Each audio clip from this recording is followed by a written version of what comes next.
नमस्कार दोस्तों। पुराने समय में बिलासपुर नामक एक गांव में श्रीधर और यशधर नाम के दो मित्र रहते थे। दोनों ही बेहद खूबसूरत मगर गरीब घर से संबंध रखने वाले थे। एक दिन यशधर की माँ ने यशधर के पिता से कहा, अजी सुनते हो, अब यशधर जवान हो गया है, इसके विवाह के बारे में कुछ सोचो। यशधर के पिता ने कहा, हाँ मैं भी यही सोच रहा हूँ कि कोई सुशील लड़की मिले तो बात पक्की कर दूं।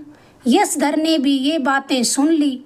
फिर वह अपने मित्र श्रीधर के पास जाकर कहने लगा, मित्र, मेरे पिता अब मेरे विवाह की बात कर रहे हैं, मगर मुझे ये डर है कि कोई ऐसी लड़की से मेरा विवाह न हो जाए जो हमारी दोस्ती में बाधा बन जाए। पुरानी रीत चली आई है कि विवाह के बाद दोस्ती पहले जैसी नहीं रहती। श्रीधर ने कहा, हाँ भाई, चिंता की बात तो है। अगर ऐसा हो जाए कि तुम्हारा और मेरा विवाह दो सगी बहनों के साथ हो जाए, इससे अगर दोस्ती बिगड़ेगी भी तो रिश्तेदारी तो बनी ही रहेगी। यशधर ने कहा, हाँ तुम सही कहते हो। अब इस बारे में मैं अपने पिता से बात जरूर करूँगा कि हम दोनों मित्रों का विवाह एक ही घर में ही होना चाहिए, चाहे इसके लिए मेरे पिता ने तुम्हारे पिता से हाथ ही क्यों न जोड़ने पड़े। अब इस बारे में यशधर अपने पिता से बातें करता, उससे पहले ही उस गांव में हैजे की महामारी के प्रकोप से उसके माता पिता बच न सके। अब दोनों मित्रों ने विलास नगर को छोड़कर रोजी की तलाश में कहीं दूसरे शहर में जाने सलाह की। अगले ही दिन दोनों मित्र उस गांव से रवाना हुए। कुछ एक कोस चलने पर उन्हें दो अलग अलग रास्ते दिखाई दिए। दोनों मित्र इस ऊहापोह में फंस गए कि दोनों एक ही रास्ते पर जाएं या अलग अलग रास्तों पर जाएं। अंत में फैसला ये हुआ कि दोनों मित्र इन दोनों रास्तों पर अलग अलग जाएंगे, मगर हाँ, 1 वर्ष बीतने के बाद दोनों यहीं आकर मिलेंगे और दोनों में से कोई एक अगर नहीं पहुंच सका तो समझो वह बड़ी मुसीबत में हो सकता है। फिर दोनों आपस में गले मिले और अपनी अपनी मंजिल को चल दिए। श्रीधर थोड़ा आगे ही चला था तो उसे एक छायादार पेड़ दिखाई दिया। कुछ वह थक भी गया था, इसलिए कुछ देर आराम करने के लिए उसी पेड़ के नीचे लेट गया, मगर कुछ पलों बाद ही उसे गहरी नींद ने आ घेरा। जब उसकी आंखें खुली तो सांझ होने वाली थी। फिर उसने सोचा, अब जल्दी से चलना चाहिए ताकि रात में ठहरने योग्य कोई उचित स्थान ढूंढ सके। जैसे ही वह उठने लगा तो स्वतः ही उसका हाथ अपनी जेब पर जा लगा। उसकी जेब में उसके घर की चाबी थी जो अब सोने के समान चमक रही थी। उसने जेब से चाबी निकाली तो हैरान रह गया। सोचने लगा, अरे ये तो लोहे की चाबी थी, सोने की कैसे हो गई। थोड़ा सोचने पर उसे ध्यान आया कि बचपन में दादी जी पारस पत्थर की कहानियां सुनाती थी, कहीं ये चाबी पारस पत्थर से तो नहीं टकराई है। फिर उसने जमीन में पड़े एक पत्थर की ओर ध्यान से देखा और जेब से 2 सिक्के निकालकर उस पत्थर से स्पर्श कराए तो दोनों सिक्के पलक झपकते ही सोने के सिक्कों में बदल गए। श्रीधर को अब खुशी की सीमा न रही। उसने पारस पत्थर को उठाया और अपनी पोटली में रख लिया। रात होने तक वह एक नगर में जा पहुंचा। रात गुजारने के लिए वह एक सराय में पहुंचा जिसकी मालकिन एक कानी कुबड़ी बुढ़िया थी। बुढ़िया ने उसे एक रात ठहरने के लिए एक सोने के सिक्के की मांग की तो श्रीधर ने झट से कबूल कर ली। अगली सुबह श्रीधर लुहार से कुछ लोहे की छड़ियां लेकर आया और उन्हें पारस पत्थर से परस कराकर सोने में बदल लिया। फिर उन्हें बेचकर एक अच्छी सी हवेली खरीद ली। अब श्रीधर के पास सब तरह के ठाठ बाट होने लगे। चापलूस लोगों की उसके पास सदा भीड़ लगी रहती। कोई भिखारी श्रीधर की हवेली से खाली हाथ न लौटता। कुछ ही दिनों में नगर के अमीर सेठों में श्रीधर की गिनती होने लगी। एक दिन उसी कुबड़ी कानी बुढ़िया को श्रीधर के बारे में पता चला कि कुछ दिन पहले ही इस शहर में आया मामूली आदमी आज एक मशहूर अमीर सेठ बन गया है। बुढ़िया तो बिना समय गंवाए श्रीधर की हवेली में पहुंच गई, मगर जब उसने श्रीधर को देखा तो सोचने लगी, अरे ये तो कुछ दिन पहले ही एक रात मेरी सराय में ठहरा था, तब तो इसके पास एक घोड़ा तक भी न था, और आज इसके ठाठ तो देखो, मुझे तो कुछ रहस्य लग रहा है। उसी बुढ़िया की एक धूर्त चालबाज सुंदर सी बेटी भी थी। जब बुढ़िया ने ये बातें अपनी बेटी को बताई तो दोनों माँ बेटी श्रीधर को फंसाने के लिए अपना मगज लड़ाने लगी। अगले ही दिन कानी कुबड़ी बुढ़िया श्रीधर की हवेली में पहुंची और कहने लगी, हाय हाय, मैं लुट गई, मैं बर्बाद हो गई, मुझे बचा लो बेटा, मुझे तुम ही बचा सकते हो। बुढ़िया की आवाज सुनकर श्रीधर कमरे से बाहर आकर बुढ़िया से पूछने लगा, क्या बात है अम्मा? श्रीधर बुढ़िया को पहचान गया। बुढ़िया कहने लगी, बेटा, तुम एक रात जब मेरी सराय में ठहरे थे तो तुम्हें मेरी बेटी ने देख लिया था। उसी रात से मेरी बेटी ने खाना पीना सोना सब बुला दिया है। कल से 2 बार बेहोश हो चुकी है। श्रीधर ने कहा, तो अम्मा मुझसे क्या चाहती हो?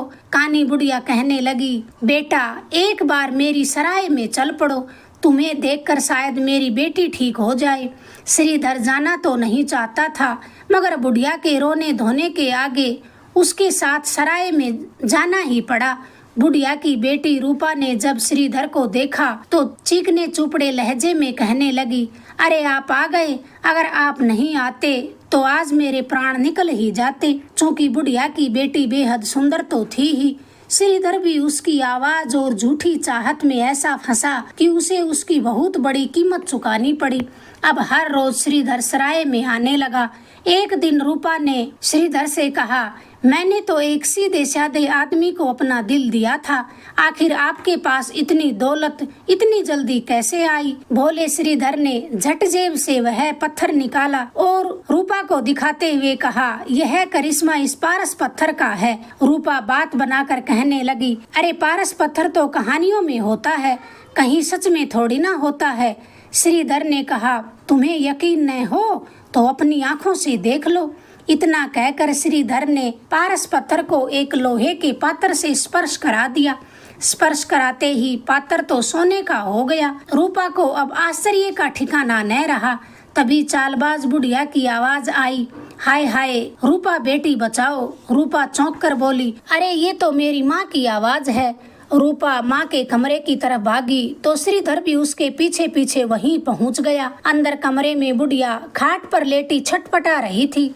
श्रीधर को देखकर कहने लगी, हे भगवान, मेरे मरने के बाद मेरी बेटी का क्या होगा? अब मेरा आखिरी समय आ गया है, लगता है यह वहीं सिर में दर्द हुआ है। श्रीधर ने कहा, कैसा सिर दर्द अम्मा?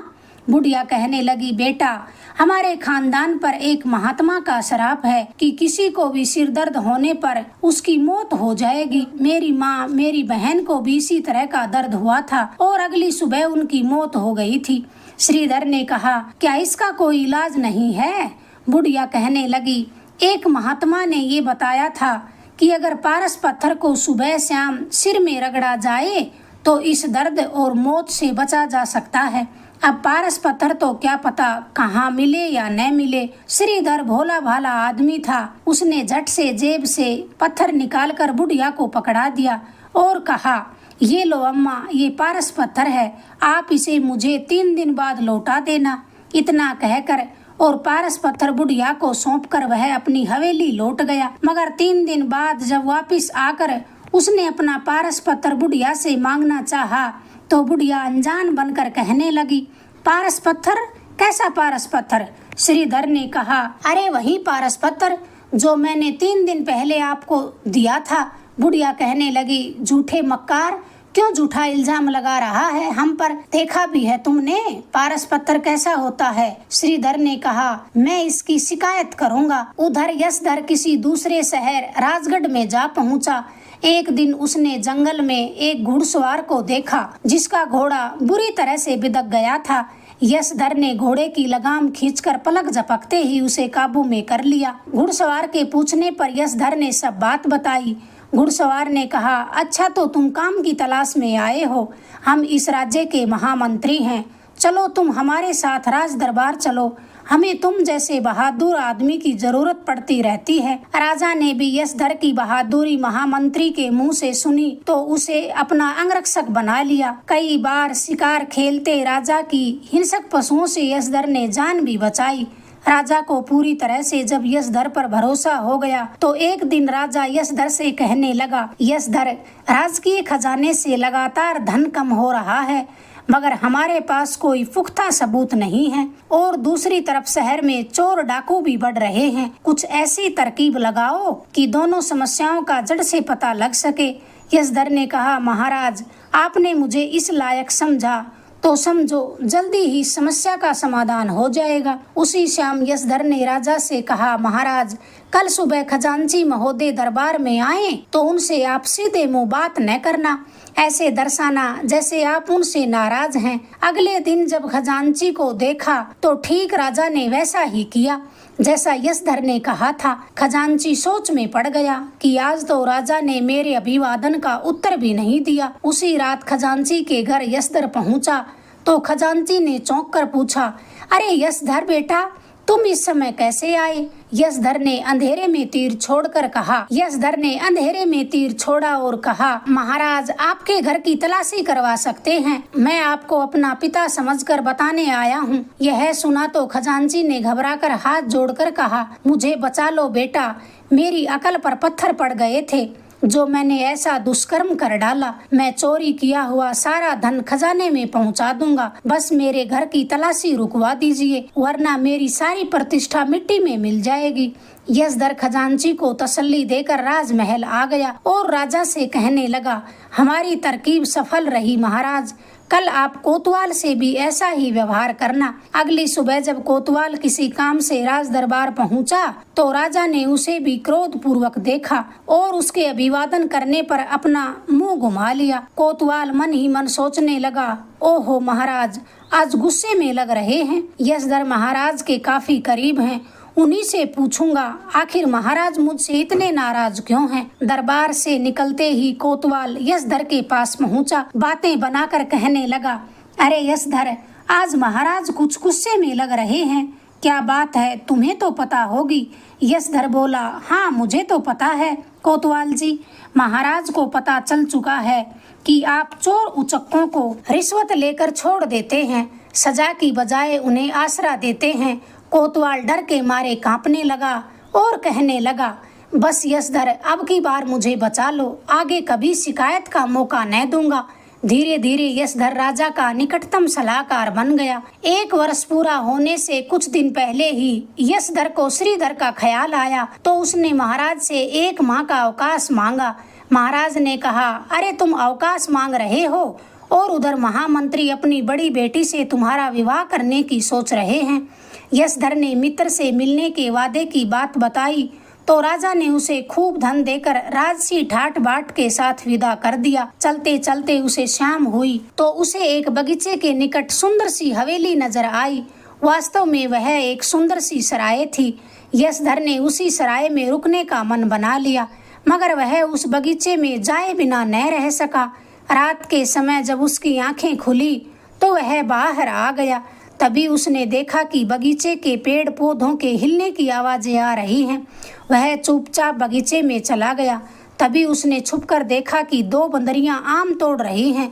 कुछ देर बाद उन बंदरियों ने एक शीशी उठाई और उसे सूंघा, जिसे सूंघते ही वे सुंदर परियां बन गई। ये देखकर यशधर की चीख निकल गई। उसकी चीख सुनकर दोनों परियों ने एक दूसरी शीशी सूंघी और फिर बंदरिया बन गई और फिर वहां से भाग गई। यशधर ने पहले तो दोनों शीशियां उठाई और फिर उन पर निशान बनाए कि वे किस शीशी को सूंघने पर बंदरिया बनी थी और किस शीशी को सूंघने पर परियां बनी थी। अगले दिन यशधर फिर अपने सफर पर रवाना हुआ। आखिर यशधर उसी स्थान पर पहुंच गया जहां से वह 1 साल पहले अपने मित्र श्रीधर से अलग हुआ था। अब 2 दिन यशधर ने श्रीधर का इंतजार किया, मगर श्रीधर नहीं आया। फिर यशधर उसी रास्ते पर चल पड़ा जिस पर 1 साल पहले श्रीधर गया था। पहला नगर आया तो यशधर ने अपने मित्र को ढूंढने का इरादा कर लिया। कई लोगों से श्रीधर नाम के आदमी के बारे में पता करने पर आखिर एक बुजुर्ग ने उन्हें बताया कि हाँ, 1 साल पहले इसी नाम का एक आदमी यहाँ आया था जो बड़ा ही नेक और दानी था, मगर जब से उसका विवाह हुआ है वह पागल हो चुका है। यशधर ने मन ही मन सोचा, फिर तो वह मेरा मित्र नहीं हो सकता, क्योंकि हमने तो सगी बहनों से ब्याह करने का वादा किया था। मगर फिर भी मुझे इस श्रीधर नाम के आदमी की शक्ल तो जरूर देखनी चाहिए। इतना सोचकर यशधर श्रीधर की हवेली तक जा पहुंचा। अंदर जाने लगा तो दरबान ने उसे रोक दिया। दरबान कहने लगा, अंदर किसी को जाने की इजाजत नहीं है। यशधर ने काफी बहस की मगर हवेली के अंदर न जा सका। फिर उसे उन शिष्यों का ख्याल आया तो उसने अपना घोड़ा एक पेड़ के बांधा और एक शिशी को सूंघकर बंदर का रूप धारण करके हवेली की खिड़की से अंदर जा पहुंचा। यशधर ने हवेली का चप्पा चप्पा छान मारा मगर उसे कोई पागल आदमी नजर नहीं आया। तभी उसे नीचे की ओर जाती हुई कुछ सीढ़ियां दिखाई दी। बंदर बनकर यशधर सीढ़ियों द्वारा नीचे पहुंचा तो उसने देखा कि उसी का मित्र कुछ बड़बड़ा रहा है और जिसे लोहे की जंजीरों से बांध रखा है। श्रीधर को देखकर यशधर ने दूसरी शीशी को सूंघा तो वह अपने असली रूप में आ गया और श्रीधर के सामने खड़ा हो गया। श्रीधर को खुशी का पारावार न रहा। श्रीधर की सारी बातें यशधर ने सुनी तो उसे भरोसा दिलाया कि मित्र, मैं तुम्हें जल्दी ही यहाँ से आजाद कराऊंगा और उन माँ बेटियों को उनकी किए की सजा दूंगा। इतना कहकर यशधर ने बंदर का वेश धारा और हवेली से बाहर आ गया। बाहर आकर फिर मानव वेश में आकर सीधा एक जोहरी की दुकान पर जा पहुंचा। उसने जोहरी से कहा कि हीरों से जड़े हुए 2 इत्रदान शाम तक तैयार कर दो, जिनमें से एक सोने और दूसरा चांदी का होना चाहिए। मैं तुम्हें मुंह मांगी कीमत दूंगा। मुंह मांगी कीमत मिलने पर जोहरी ने इत्रदान बनाने के लिए 1 दिन का समय मांगा। इत्रदान बनने पर यशधर ने अगली सुबह चांदी के इत्रदान में बहुत सी इत्र की शीशियां रखी और सोने के इत्रदान में अपने पास वाली दोनों शीशियां रखी। फिर वह हवेली के द्वार पर पहुंचा। दरबान ने कहा, अरे तुमसे कहा तो था कि अंदर जाने की अनुमति नहीं है, फिर तुम चले आए। यशधर ने अपने आप को इत्र का व्यापारी बताया और दरबान को भी एक शीशी मुफ्त में देने की बात कही। लालची दरबान ने अंदर जाकर कानी बुढ़िया से कहा, मालकिन, एक इत्र का व्यापारी बाहर खड़ा है, कहता है एक बार सूंघने से आदमी स्वस्थ सुंदर लगने लगता है। दोनों माँ बेटियों ने जब ये बात सुनी तो यशधर से इत्र खरीदने के लिए उसे अंदर बुला लिया। जल्दी से बुढ़िया ने जवान दिखने वाला इत्र मांगा और रूपा ने सुंदर दिखने वाला इत्र मांगा तो यशधर ने सोने के इत्रदान में रखी शीशी निकाल कर कहा, ये इत्र बड़ा ही कमाल का है। इतना कहकर यशधर ने वह इत्र रूपा को सूंघा दिया, जिससे वह बंदरिया बन गई। अब तो बुढ़िया के होश जाते रहे। डर के मारे वह थर थर कांपने लगी। यशधर ने कुबड़ी बुढ़िया से कहा, जल्दी से मेरे मित्र श्रीधर को आजाद कराकर ऊपर ले आओ, वरना तुम्हें भी बंदरिया बनाते हुए देर नहीं लगेगी। कानी बुढ़िया तूफान की भांति तह खाने में पहुंची और लोहे की जंजीरों से श्रीधर को आजाद करा लाई। अब तो श्रीधर ने बुढ़िया से पारस पत्थर मांगा तो उसने झट से वह भी निकाल कर पकड़ा दिया। अब दोनों मित्र पारस पत्थर लेकर माँ बेटी को उसी हालत में छोड़ राजगढ़ की ओर रवाना हुए। राज दरबार पहुंचकर महामंत्री और राजा को सारी बात बताई। कुछ ही दिनों में महामंत्री ने अपनी दोनों बेटियों का विवाह दोनों मित्रों के साथ कर दिया। फिर एक दिन दोनों मित्र अपनी पत्नियों को उन्हें उनकी जिद पर एक मेले की सैर कराने ले गए तो उन्हें वही कानी कुबड़ी बुढ़िया दिखाई दी। वह भीख मांगती हुई कह रही थी, कभी थी कानी अब हूँ अंधी, लालच की बात है गंदी, दे दो भैया इस गरीब को पैसा। अगर आपको ये किस्सा पसंद आया प्लीज चैनल को लाइक करें, शेयर करें, सब्सक्राइब करें। धन्यवाद दोस्तों।